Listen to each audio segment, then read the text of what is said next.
All right, everybody, thank you so much for popping in today, especially taking some time out on a Thursday afternoon. It was really important to me. I wanted to get David Richter to come on and speak to us. Guys, I can tell you, I've been an investor for over 20 years. And, one of the things that really boggled me up as much as anything, and sort of my biggest regret has always been that I didn't have my bookkeeping and accounting and finances, everything just really dialed in. And I can't tell you how much that really hurt me. It wasn't that we weren't making money. We were making, unfortunately, boatloads of money, right? But, not having the bookkeeping right, really held us up in a lot of ways. I wasn't able to get lines of credit.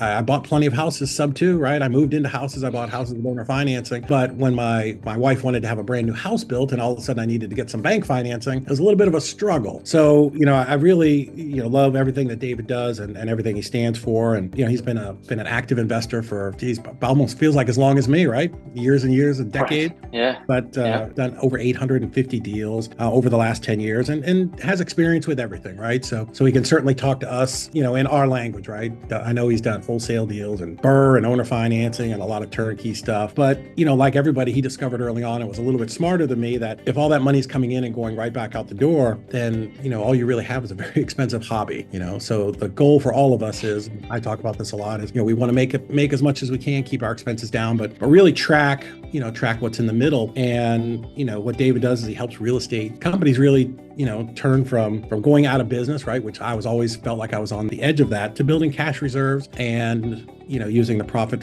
first cash flow system. And he wrote a great book that hopefully you guys all have. I know we've got a couple and we give them out all the time, but David's really just a giant in our industry. If you haven't seen him before, he was on, you're on Steve Trang's Real Estate Disruptors podcast, Bigger Pockets, which I've never even been on Bigger Pockets. So, and then I run into him every place that I'm speaking or I'm a sponsor, he is always there. So to help even more people, he wrote Profit First for Real Estate Investing, which is a derivative of the original Profit First book by Mike, and I'm not even going to pretend to pronounce his name, but it was really, tailored specifically for real estate investors, which is us. So, David's goal is to completely transform the real estate industry by helping real estate investors make and keep, right? We want to be keeping as much money as we possibly can in our businesses. And as the founder and owner of Simple CFO, his mission is to bring investors true financial clarity and freedom and help us grow our businesses. And I'm going to tell you again, just like I started, always been the biggest struggle in my business. And, it is for most of us investors, right? Because we're typically hustlers and entrepreneurs and yappy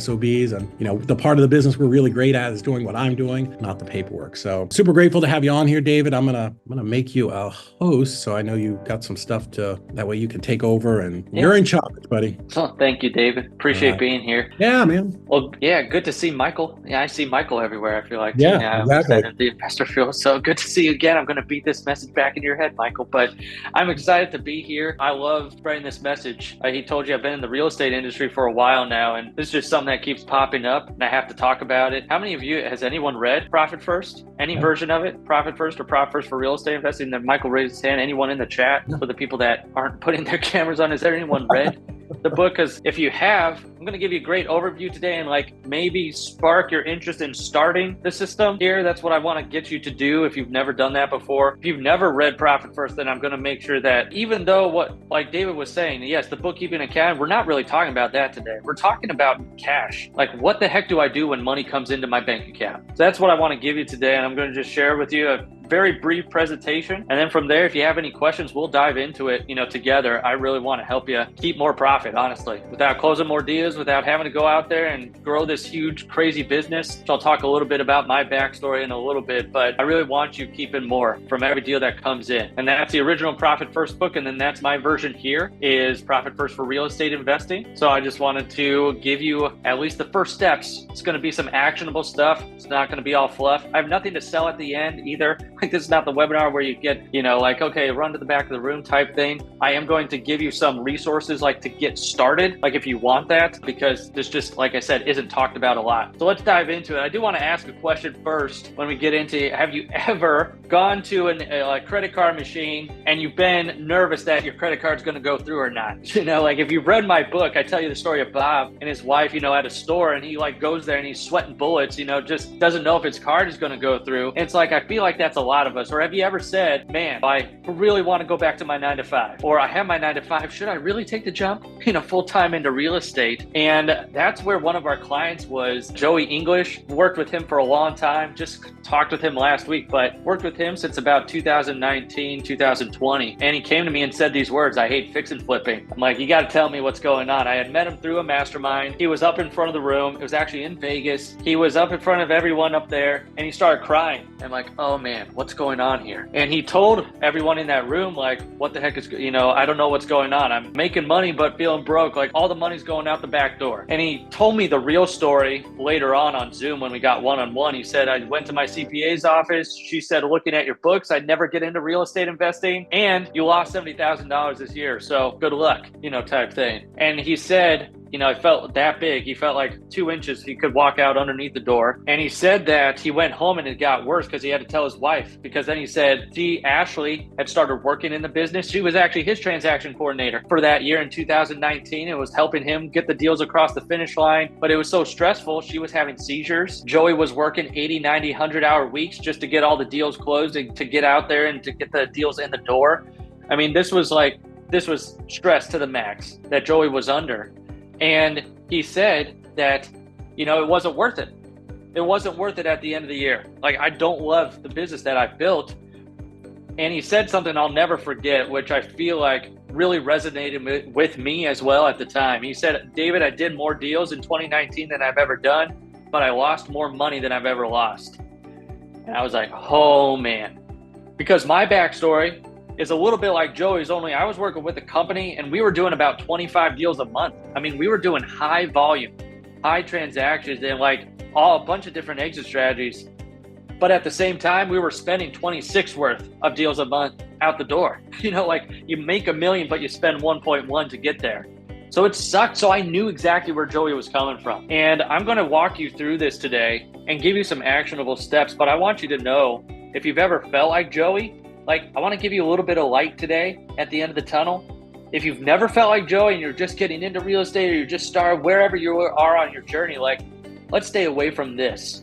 This is avoidable if we can come in here and be like, okay, here's some simple first steps to getting you on the right path.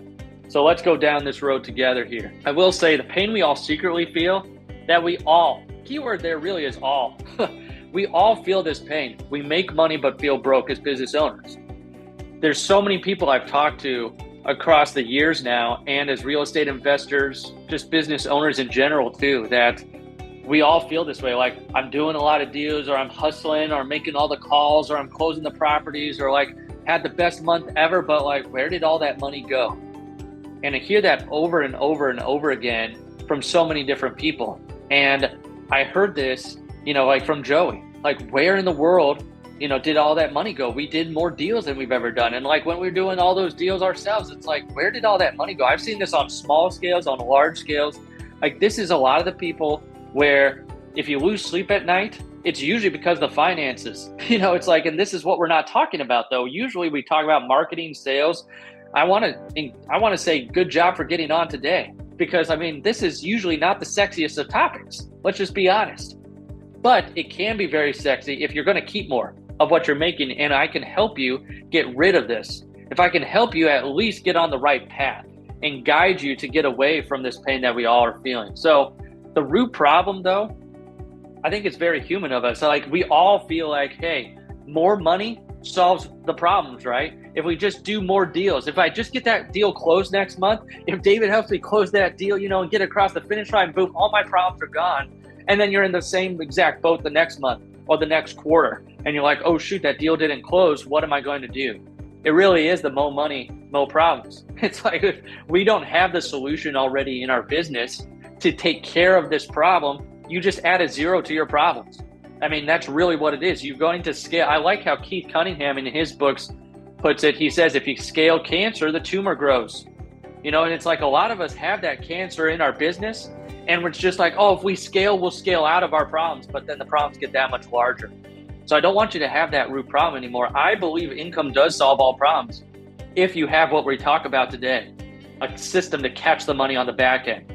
I guarantee everyone on here has learned the make money skill. I bet you could go out there And through either the systems, the courses, the masterminds, whatever you're a part of, you can get a deal in the door. A lot of us have that make money skill. A lot of us just have never been taught the keep money skill. I will also say too, the knowledge gap is a lot shorter than you think. We think that I'm a business owner, but I could never be a bookkeeper, CFO, CPA, whatever it might be. And I'm telling you, the knowledge gap is so short for you to make actionable changes in your business to keep more of what you're making. Because today we're not talking about the profit and loss, the balance sheet, the cash flow statement, like nothing like that. We're talking about the cash. A dollar comes in, where does it go? So I want to help you root out this problem. Because if you don't, there's a guy that's in the mastermind that David and I are a part of, and he came up to me 2 years ago and was like, dude, I am having some bad cash flow issues in my business. I'm trying to pay out affiliates. I'm trying to pay out all this money. And like, I don't know exactly where I stand financially and with my cash. And like a year later, I saw him at the mastermind again. And we had talked during that year, but he had never pulled the trigger or never done anything, didn't read the book or didn't even move forward with us or do anything like that. And literally he had now had to lay off everyone in his business. And it was just him and one other person when he had a staff of 10 or 11 other people before that.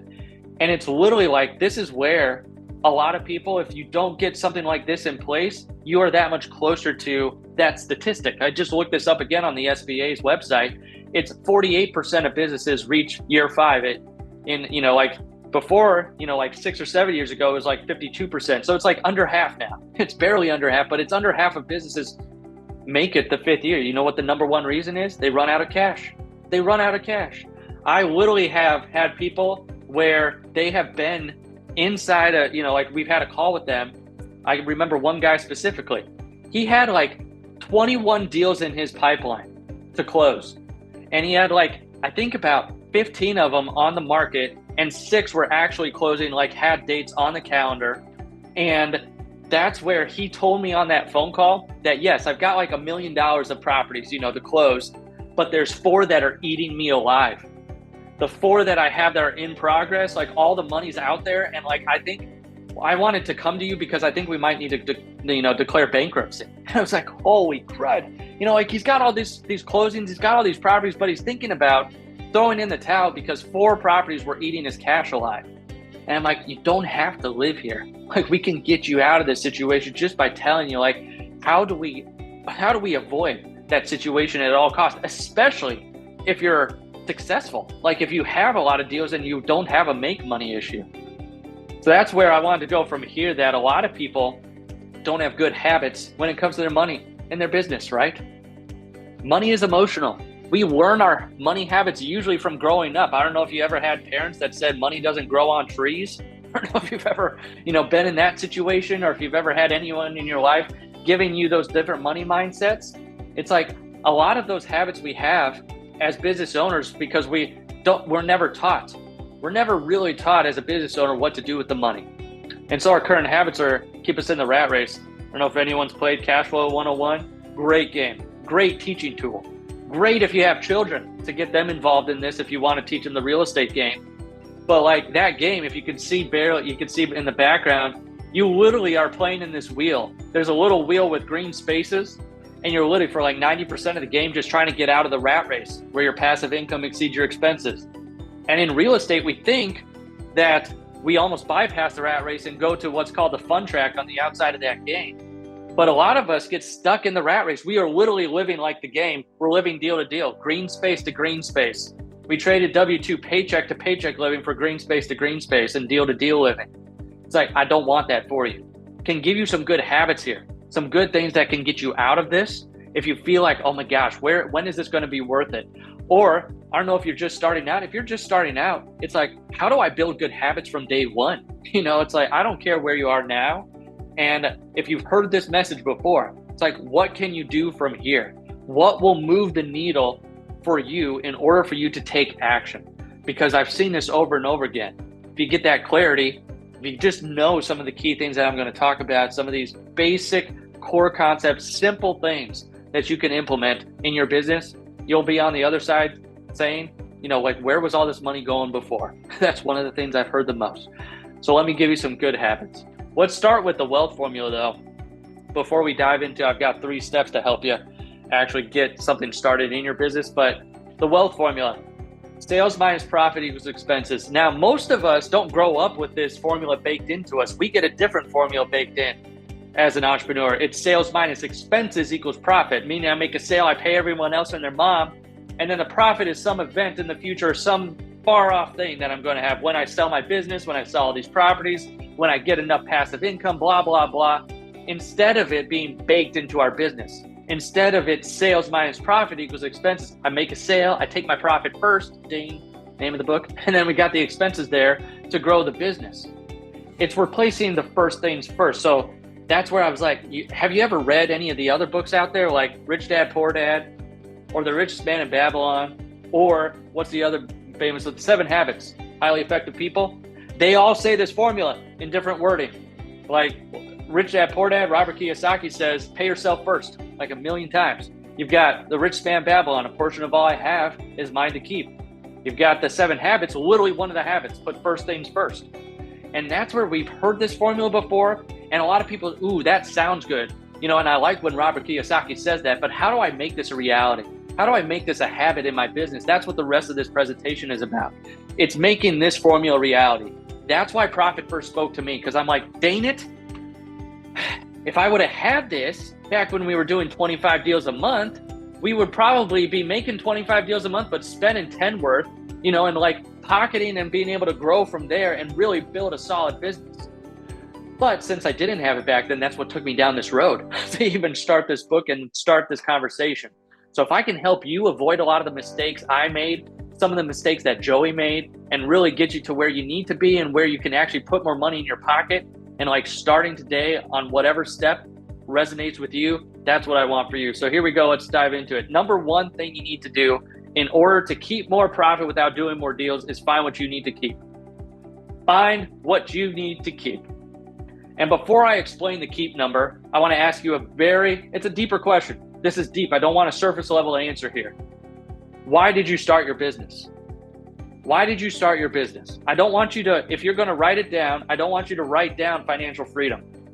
Go several levels deep with the question, why? What does financial freedom mean to me? Why do I want financial freedom? Well, I want more time with my family. What does time with family mean? And was there any decision or anything that affected you from your past that said that you wanted more time with your family? But why did you start your business? This question is very key and central to this whole point. Because why did you start your business? This is the thing that's going to give you and light the fire to really keep you in the game when things get tough. But also, I want to give you something that a lot of people have never heard before.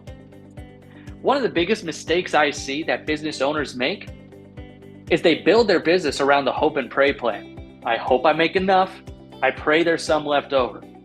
And like, instead of knowing what they need from their business, and that's what the keep number is all about. The keep number is, what do you need from the business for you and your family? And I split this into a need and want number. Need is like, how do I get out of the rat race? What is the bare minimum I need, like in my expenses in my personal life, to not feel like I'm drowning? The want number is like, okay, if 10,000 a month is my keep number, my need, what would a 50,000 a month do in my pocket? What would 100,000 a month do? The want number is more getting you to your why did you start your business? That's why I asked you that question first. Why you started it is the want number. What if I hit this number, how much could I put towards whatever it might be? Spending time with family, giving to charity, going and traveling the world, whatever it is that you want to do. But that's where a lot of people don't even have those numbers in their business. And they don't have it because we're so ingrained with, we just need to scale, we just need to grow. We keep moving the goalpost of what does financial success really mean to us? And I want you to actually sit down and say, these are my numbers as of today. Do I think those numbers might change in the future? Yes. If you go from 1 deal a year to 10 deals a year, your numbers start to change, and you're proving to yourself that you can grow. So those numbers might change, but where are you today? What are those keep numbers for you? Your need and want number. And if you're like, okay, this sounds great, but how do I find those? At the end, as I'm giving you a cheat sheet, and it literally has like step-by-step how to find this keep number, because it's that important. Because once you find that keep number, should build your business around that keep number. I want to tell you a very quick story just to illustrate this point, because I saw it happen with my daughter in my personal life here. So has anyone read the book Crucial Conversations? Such a great book. I don't know if you want to raise your hand or you've got in the chat box, but I want to highly encourage you to read that book. But in chapter 10, they call it retaking your pen. And they're like, when you're born with your pen in your hand, and that's your self-worth. And when you're a little kid, you're like, who cares? Who cares what anyone thinks? I'm right. You write your own story. But you get a little bit older in school age, like my daughter, who was 6 last year, she had a dress-up day at school. I live in Florida, so it was Tacky Tourist Monday. So she gets all of her little stuff set out on Sunday night. She gets all the little camera, the fanny pack, the hat. Super excited Monday morning to wake up, get in the car, and go to school with all of her stuff on. She's like chat the whole time. I'm driving her to school. About 5 minutes before she gets to school, she gets real quiet. So I say, Eleanor, what's going on, girl? You've been excited this whole time. She's like, Dad, what if it's not Tacky Tourist Day? What if I'm the only one dressed up at school? What will the kids think? And I'm like, like knife, dagger to the heart. I was like, she's given up her little pen, and like other little snotty-nosed 6-year-olds, are writing her story. But it's like at that age, it's very understandable. We're growing, we're learning, we're on our own journey. You get a little bit older though, it gets harder, right? Go to high school, it's that much harder. Go to college, you go into your first W-2 job, it's like it's all around us. At some point, if you're here on this webinar, you probably took back your pen at some point yourself and said, screw all that. I'm going to do my own deals. I'm going to go into real estate. I'm going to be my own boss. And you said, I'm going to start writing my own story again. What I don't want you to do is what Joey did. Joey was listening to the Facebook guru land and like going to the different events and letting other people affect what they thought his business should be doing versus what his business should be providing for him and his family. He was hearing scale at all costs and took it to heart and scaled it and lost his time, lost time with family, wasn't able to work out, wasn't able to do the things that mattered to him. And at the end of the year, lost money. You know why? Because he gave his pen away. He thought he needed to scale that big, that fast. Am I against scale? Not at all. I'm against it though if you have no plan and you're building it on the hope and pray plan. And you're like, man, I hope this works out. I hope this marketing campaign runs and actually performs for us. And then you don't even know if it does. Not tracking anything on the back end. Take back your pen. Know what you need from your company. Because that's where a lot of people that we work with, that we talk to, they get the light bulb moment of, oh, so you mean my business should actually serve me instead of kicking my butt? And like, I should control my money instead of it controlling me. And that's where I say the big solution here is real simple. Number one, take that form I'm going to give you, sit down with it. It's 1 page and it asks you some deeper questions of finding that number and how to figure it out. Once you have your keep number, talk about it. Talk about it with the people in your life that you care about, that it might affect, maybe your spouse, maybe a business partner, but then build your business around these numbers instead of, I want to do $1 million a year because I pulled that number from my butt. It's like, I don't want that anymore. I want it to be very intentional. Why do I need to make this money? What does this really mean to me? What could I do with X amount of dollars in my pocket? Because when we sat down with Joey, this was one of the most fun experiences I've ever had. Sat with him across Zoom. And this was after he had given me a lot of the sob story. This was a few months later. He had gone through this exercise and he told me he went through this exercise with his wife, Ashley, and found his need and want number. And he said, we figured out also how many deals I need to close this next year in 2020. Like, how many fix and flips? And I said, okay, that's awesome. How many? He said, well, guess. I said, okay, maybe back to 1 a month or something like that. He said, no, I only need to do 5 deals to hit my need number. Like, I only need to do 5 flips in order to get me back to, to the black, to where I need to be. And that's where he felt just this big weight off his shoulders because he's new. He equated 5 deals to not 80, 90 hour, 100-hour weeks.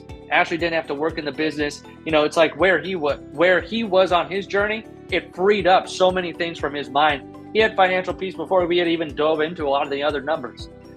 So this is where sometimes it's that adage, you got to slow down to speed up. It's like, this is one of those key points. This is, instead of it just being a cliche statement, this is what you can do to slow down to speed up. Say, what do I really need from my business? What is that number? And so that way I could go back and say, okay, this is how much I really need? This is doable for me. Or do I have the team in place? No, I need to be doing 10x what Joey was doing. It's like, okay, do we have the team in place to support that? Or are you going to burn yourself out? So it's like, it just helps you ask better questions. You're going to hear that throughout this presentation too. But here's number one, find what you need to keep. Take back your pen. Like, I don't want other people holding it. You believed in yourself enough to start your own business. Like, do it again to have a number that actually correlates to what matters for you in your life. That's number one. Number two, create your wealth system. This is how we're going to have the rubber meet the road of the actual formula making a reality in your life now. Instead of it just being Robert Kiyosaki telling you pay yourself first, here's the freaking system that you can implement, like from this presentation, at least a portion of it, to get more clarity and to actually have a system around your money that helps you keep more of what you're making. So here we go. I'm going to dive into this, but first, oh man, we're going to dive into a little bit deeper stuff here too. I don't know how many of you are married or have a spouse here, but I don't know if you've ever had a money fight with them.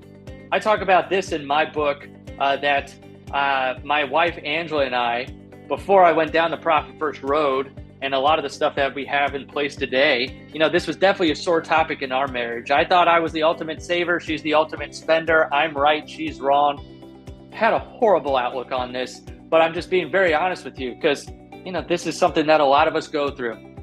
I will say that once we sat down together and did some of these exercises, like point number one, what do we really want from life? What do we really need to bring in? And then what's this system around it? It gave us a lot more confidence to talk better together. And I'm like, this is just, I want to give you clarity so you don't have those types of things. Like, I don't know if you've ever been there where, can we go out to dinner next week or can we buy the groceries or what? I thought you said real estate was going to be worth it. It's like those types of things that you've ever had in your life. Like, I've been there too. And I am like, this is one of the things that helped us. I give this full story in my book. Like, if you want that, go get the rest of it. But like, this is the number two cause of divorce. Number one is infidelity. Number two is infidelity with money. It's like, this is where I know that if we could just get some simple systems in place where my wife is totally not the business owner. She is not the business, person. She doesn't want any part of this, but she does know because of this system, the money that's coming in and going out. It gave us a common ground for someone who didn't want to be an entrepreneur, working with an entrepreneur. Oh man, so many other stories too, but I'll leave it there. I just want to let you know that this is something that where if you could just get some of these things in place, it helps more than just the money aspect of it. Because right now, I told you the number one big mistake was the hope and pray plan. Number two here is like, big mistake is you have the big black hole account. How many of you have ever run your business? You've got one big bank account, everything goes in, everything goes out. What the heck? Yeah, David is testifying right there. It's like, we've all been there if you've been a business owner, because we're not taught any better. But we also think, like I had said, that we think that knowledge gap is so far from, oh, well, this is just how everyone does it, right? And I don't want to become a bookkeeper and really get into all that.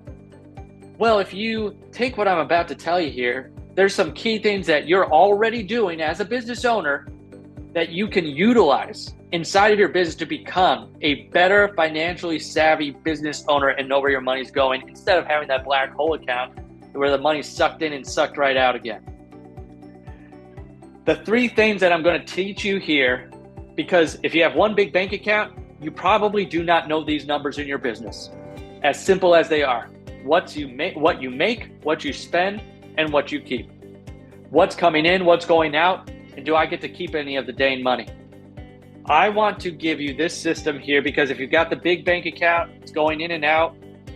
What helps you know, like every other investor out there that's been saying like, oh my gosh, I make this money, but where's it all going? This is how you can know where it's going. I've seen this over and over again. The clarity this provides is business changing because now you can have clarity inside of your business.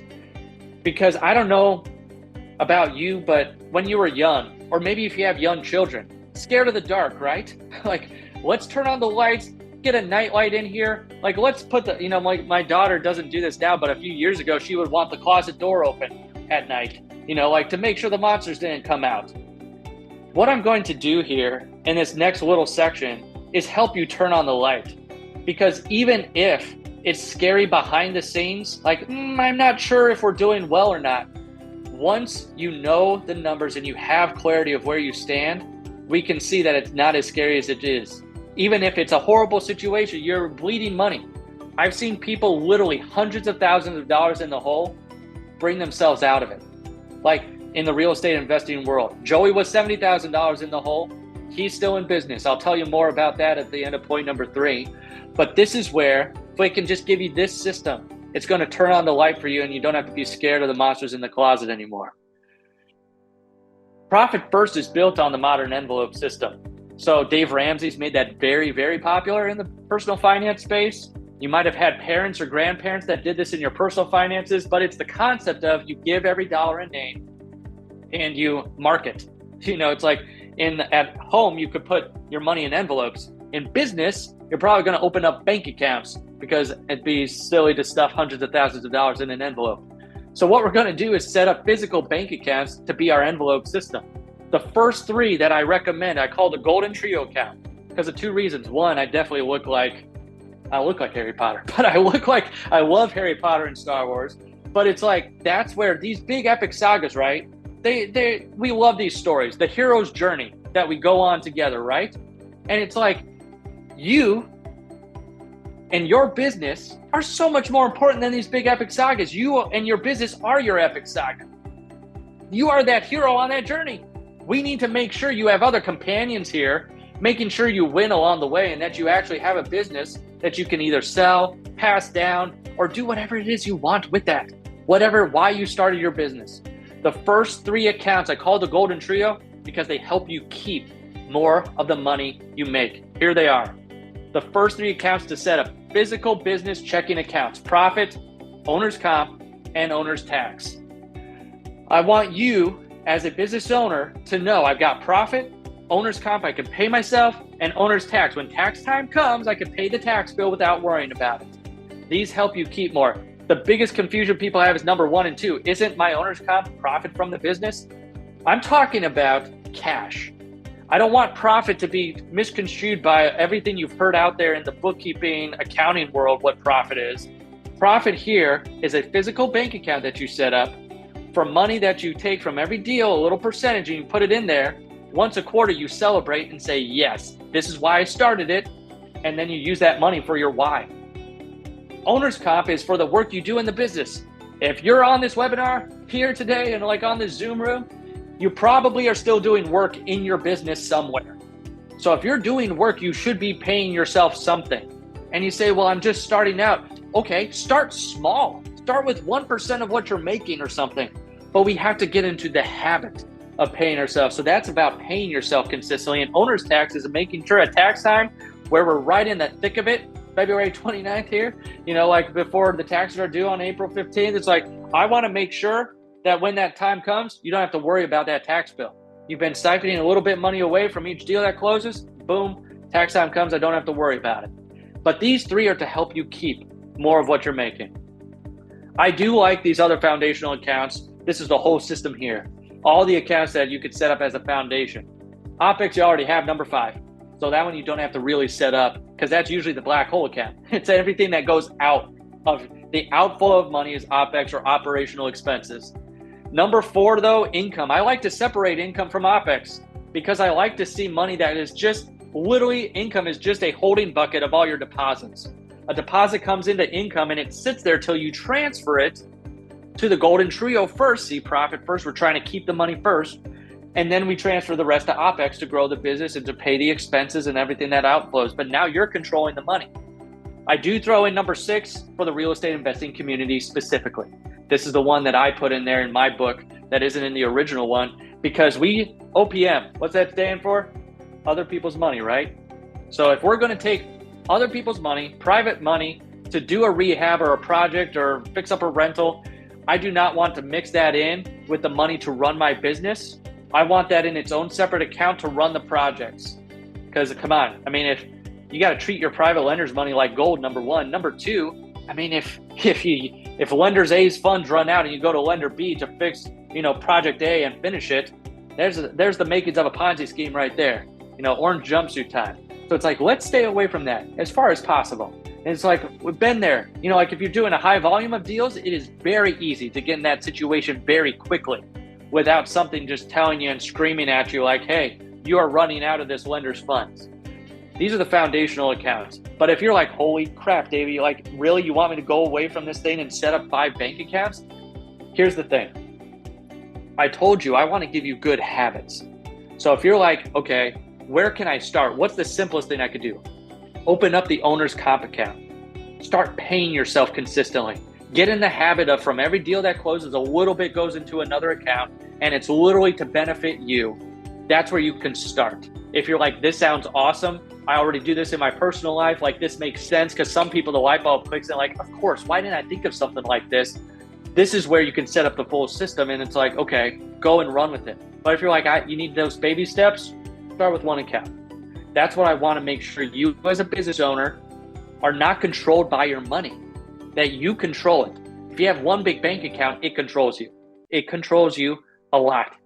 I want you to spread it out to know where the money is going, because as I said, this is what appealed to me. I know I look like the accounting bookkeeping type, but this is where profit first, you know, like really transformed my mindset, because I thought, you know, like, okay, I got to be this bookkeeper, this CPA, I got to really dive in. Well, no, I just needed to know where the cash was going so we can continue growing the business, paying me, paying other people, making sure everything was taken care of.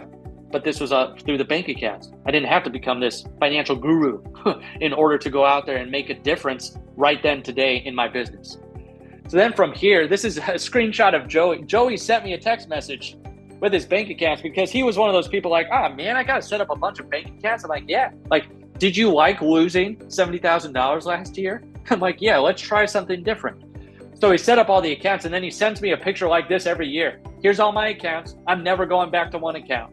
I know what's coming in, what's going out for my different entities, what's the taxes, what's my, you know, for the projects and what I have to run there. He's like, I would never go back to 1 single account. And what was great is for the last 3 years, he's walked into what you see one of his accounts there is the tax savings, kind of had his pretty woman moment with his CPA the last few years, because he's walked in and said, tell me how much I owe in taxes. And she's told him each year. And he's like, okay, I have that money now. Where do I send it? You know, first year she had to pick herself up off the floor and like, what the heck happened? And he told her, I control my money now. It doesn't control me. Like, I know where to send it and I know where to put it. That's the type of financial peace that people are searching for. And it's like, that's where I want to give you that. If I can get you to this point where you're saying like, I would never do that, but now you send me pictures of like, hey, I've got the bank accounts open. I know where all my money's going. And I can go to my CPA and say, hey, just take the money and I want to not talk to you for a whole year. And he told me too, that the last 2 years, I love this part. As a real estate investor, he's given himself a refund. A refund as a real estate investor from the tax account. He saved too much. He bought some rentals. He had a rental portfolio too, a very small one. But he's like, I bought some more rentals, did some cost seg, and I actually didn't owe as much as I thought. So I transferred the money from tax savings to profit. First year, he bought an RV for his family. Second year, he gave to a camp for kids, you know, to charity. It's like, that's the type of things that I love to hear. It's like, set up the system, run it, and gain that clarity so you have that peace of mind. So you could walk into your tax person and say, let's just get this over with. Or you could go in and say, okay, I know exactly where I am financially and I know what's going out the door and we have enough or we don't have enough. What do we need to do right now to get up and running? But it's not good enough just to set up the system. It seems simple. Let's set up the bank accounts. It is simple. This is why I'm like, you could take action right from this thing. Like, I want you to do something from here. But it doesn't just do you any good just to set it up. How many people have I run into over the past few years? Oh, I set up profit first and didn't really do anything with it, or I stopped it. Let me give you some simple things to make the profit consistent, to run profit first consistently and make it a habit. That's what number 3 is about. The building the wealth habits and keeping more of what you're making. This is where the rubber meets the road of I am going to keep more in my business and not just go out there and build myself into oblivion. So here we go. I'm going to tell you what you can do every week, month, and quarter to make it very simple. Every week, move the money. Move it from income. If you set up the full system, move it from the income bank account, like all the deposits that have come there by Friday, and then move it to the other accounts and transfer it. And you say, how do I transfer it? How do I know how much? I'm going to give you this thing as well too, this cheat sheet of the target allocation percentages. This is literally like, are you selling the property? Are you buying and holding it? And what's the different revenue range, that you're making right now from $0 to 50 million? We all probably fall in there somewhere, except for Joey. He would have been on the negative side that first year. But it's like, that's where I want you, no matter where you are, this gives you target percentages for each of those accounts. These are not where most people start though, especially if you're already in deal making mode. You're probably not at these percentages. And it's like, we have to say, okay, where am I now today versus what the target is? But this will at least give you like a little GPS guide. Like, okay, where should I be and how far away am I from that right now? So these are the target allocation percentages to know where should I put the money and how much should go there. Lots of people usually have questions over this. Take that at the end if you have any. Then every month, review the money. If every week you're transferring the money, if you can, if you don't do as many deals as other people or whatever, it's like, do it just by Friday of the week that you have money in your account, in the income account. Every month I would review it. And you say, what do you mean by review it? Here's how you can beat 90% of owners out there, business owners in general, is if you have this system in place, you have an income account, the make account, if you've got the OPEX account, the spend, and you've got the golden trio, profit owners, comp owners, tax, the keep accounts, you can see how much came into income, how much went out of OPEX, how much came into the golden trio, how much did I actually keep? So now you can review how much came in, out, and kept. If you do that, light years ahead of everyone else out there, even if you don't have books, a set of books or QuickBooks. Like, that's where, if you know those numbers, you can affect those numbers. One of my friends out there calls it sniper mode. You'll know, is it a make issue, a spend issue, or is it I'm not keeping enough and that's throwing everything off? That's where, if you could just dive in and get the clarity around this, it will affect the rest of your business, and I'd say the rest of your life too. Then every quarter, take your money and run. I would say every quarter from the profit account, you take up to 50% and do whatever the heck you want with. If you were bold enough to write something down for why you started your business, this is where the profit account should point. Whatever that was, spending time with family, giving to charity, traveling the world, buying the cars, whatever it is for you, just relaxing at home, whatever. It's like, I want you to take the money from the profit account up to 50%, because the other 50 you should always keep as some reserves there, 50% in profit, and do whatever you want with it. The other thing would be is if you've got bad debt, you got credit card debt, you're racking up things, use the profit to wipe that out, get that headache off your plate. But every quarter, take your money. How many people burn out, right? In the entrepreneur world, it's because they don't ever see anything in their business. They never get the benefits of their hard work. Okay, if you've ever had a spouse say to you, like I had mentioned in a few minutes ago, like, why did you start real estate investing? This is a great way if you put a check in their hand and say, yeah, use this for whatever the heck you want. And they're like, what? That's a pretty good motivator for them to be able to be like, oh yeah, I really like what you're doing. This is where I've seen it just make an actual impact, not just in the business, but in the day-to-day living of the people that we work with. So here's a recap. Find what you need to keep, take back your pen, create the wealth system so you actually make that formula reality, then build the wealth habits. Don't just set it up. Make sure you're running something so you actually can keep more of what you're making consistently. I want you, after all this, if you implement this, this is where you can get rid of that pain we all secretly feel. Will it be gone completely? I'm sure you'll wake up some days, even with Profit First, and you'll be like, oh man, we just didn't have a great month. But now you have an action plan. Now you've got a system in place. Now the pain doesn't have to be a constant dull ache all the time. Like, shoot, what am I gonna do? I don't want that for you. I want to give you a little bit of that light at the end of the tunnel, because with Joey, it wasn't just about the money either, right? That's 2019 Joey in the orange shirt versus 2020. He loved to work out. It's not a weight loss plan, but it's like it's helping you get to where you want to be. It's like, I want you to be able to have the mind freedom, like the mental space to do what you love. He took it to the extreme. He's doing triathlons and all this other stuff too. But this one I love. Profit unlocks your purpose. So like why I said, write down that why. That's what profit should do. It should unlock more of what you want to do and why you were put here. On the left-hand side, that was that RV that I mentioned. He took a 3-week road trip with his family because he knew that he called me in June of that year and said, I filled up all my accounts. I don't need to do another deal from now to the end of the year. So he took a 3-week road trip in that RV. Like that's the financial freedom that I love to see, that people, if you're on this system for a while and like you see the habits start to build up, it ends up like that, where 3 years ago in 2020, he took a 3-day weekend, like with his family, and like had fun with them. But now, a couple years later, it's 3 weeks and not having to worry about the money. Then on the right-hand side, why did Joey start his company? 2 reasons: spend time with family, give to charity. He told me that he wanted to give a certain amount of money to this camp for kids. And then he texted me later on and said, I think we could give 70,000. And then he told me the actual amount. He had texted me the amount, $71,000. And I called him right away once he texted me the number that he gave. And I said, Joey, does that number ring a bell to you? He's like, that's a lot of money to give. And I said, yes, it is. Great job. I said, do you remember how much you lost back in 2019? And it was like, I could hear the light bulb pop, on the other end of the phone. He's like, oh, dang, yeah, I lost that 70,000. I said, yes, but now you gave 70,000 from a giving account that you set up, didn't touch OpEx, didn't touch profit, owner's pay, the taxes.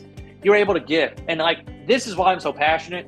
This is why I love coming on these things, because so many people just haven't been taught plainly about the money that comes in, where should it go? Because this is the type of stuff that happens when you run the system and you have it in your business. And it's like, you don't have to be that financial expert. You just need some good habits in place that you could run consistently, that don't trip you up, and that honestly don't take a ton of time once you have it all set up. So that's what I wanted to give you here today. I also wanted to give you the cheat sheet here at the end, where it's literally, I'm going to give you my book, Profit First for Real Estate Investing, the ebook and the audiobook. And it's a cheat sheet. It's a 1 page. It's actually 2 pages. The first page is like outline form. Here's where you start. It has some links to the keep number form and here's how you fill that out. But then it also has a visual overview. Like if you're a very visual learner, page 2 is like, okay, how does the money flow through my bank accounts? It's got a nice little flow chart there so you can see how to set this up in the visual portion of it as well too. So I wanted to give you that. And if you're wondering okay, this sounds awesome, but what do you guys do? Just because I want to do a very brief overview, we're a fractional CFO company. It's a part-time chief financial officer. Most people are too small for a full-time CFO to pay $250,000, $300,000 a year. But most people that are business owners are too large not to have someone telling them where they should go with their money versus a bookkeeper CPA telling them where they've been. They always look in the rearview mirror. CFO says, here's where we're going. We also lead the financial team. Make sure you have the right bookkeeper and CPA in place.